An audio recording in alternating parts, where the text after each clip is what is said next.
Imagine receiving a vintage doll as a gift.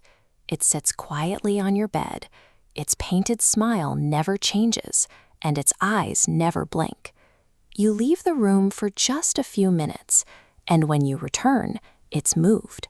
This is the imagery that defines Annabelle, the cinematic monster at the center of a massive horror movie franchise.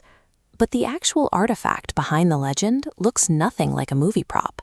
The real Annabelle is a Raggedy Ann doll, a soft cloth toy with a simple, smiling face and red yarn hair. Despite its innocent appearance, this mass-produced toy is allegedly one of the world's most dangerous objects, kept locked inside a museum case marked with a strict "do not open" warning. To understand how this toy became a global legend, we have to look past the Hollywood fiction and follow the actual events of 1970, tracking how a series of small, strange occurrences eventually spiral into a claim of demonic possession.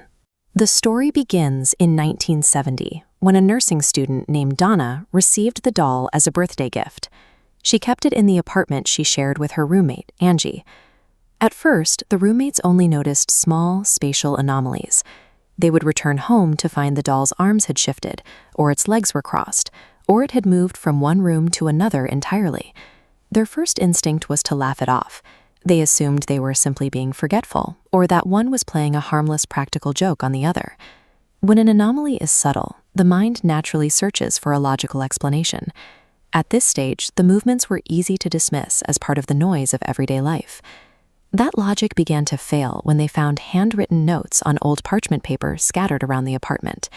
Neither woman owned that type of paper, yet the notes all contained the same plea: "Help us." The activity then turned toward their friend, Lou.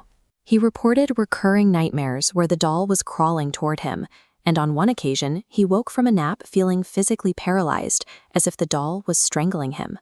This physical escalation peaked when Lou reported waking up to find a series of raw, unexplainable scratches across his chest. Frightened, the roommates contacted a medium to investigate the apartment. The medium claimed the apartment was haunted by the ghost of a 7-year-old girl named Annabelle Higgins, who had allegedly died on the property years prior. According to this account, the spirit just wanted to be loved. Driven by their backgrounds in nursing and a sense of compassion, Donna and Angie gave the spirit permission to stay and inhabit the doll. But instead of finding peace, the roommates had unknowingly invited the entity deeper into their lives. The disturbances didn't stop. They became more frequent and more aggressive. Realizing the situation was far beyond a lonely ghost, the roommates sought help from more experienced paranormal investigators. They called in Ed and Lorraine Warren, who arrived to reevaluate the haunting from scratch. The Warrens dismissed the medium's story about a young girl. They believed the doll wasn't possessed by a child at all.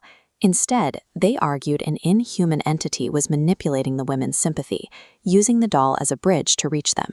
In this view, the doll's harmless appearance was a calculated lure. The spirit was allegedly using the toy to build trust before attempting to possess one of the women themselves. This marked a complete change in perspective. The Raggedy Ann doll was no longer a victim or a vessel for a child. It was now viewed as a predatory threat wearing a mask of innocence. The Warrens took the doll from the apartment and transported it to their occult museum in Connecticut. For safety, they locked it inside a custom glass case, which has remained its permanent home for over 50 years. Over the decades, the museum became a site of pilgrimage. Visitors began reporting strange sensations, such as sudden dizziness or a string of bad luck after mocking the doll. The most persistent legend tells of a motorcyclist who allegedly taunted the doll during a visit and died in a crash shortly after leaving. Stories like this spread through folklore, turning a series of apartment disturbances into a globally recognized tale of a lethal artifact. For skeptics, there is a clear lack of physical evidence or scientific data to back these claims.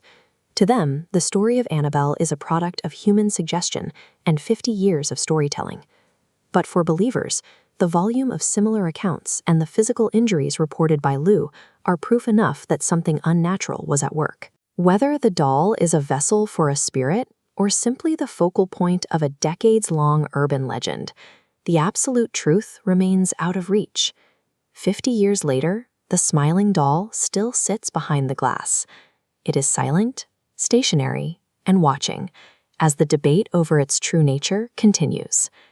If you enjoyed this story, don't forget to like, subscribe, and turn on notifications for more amazing stories.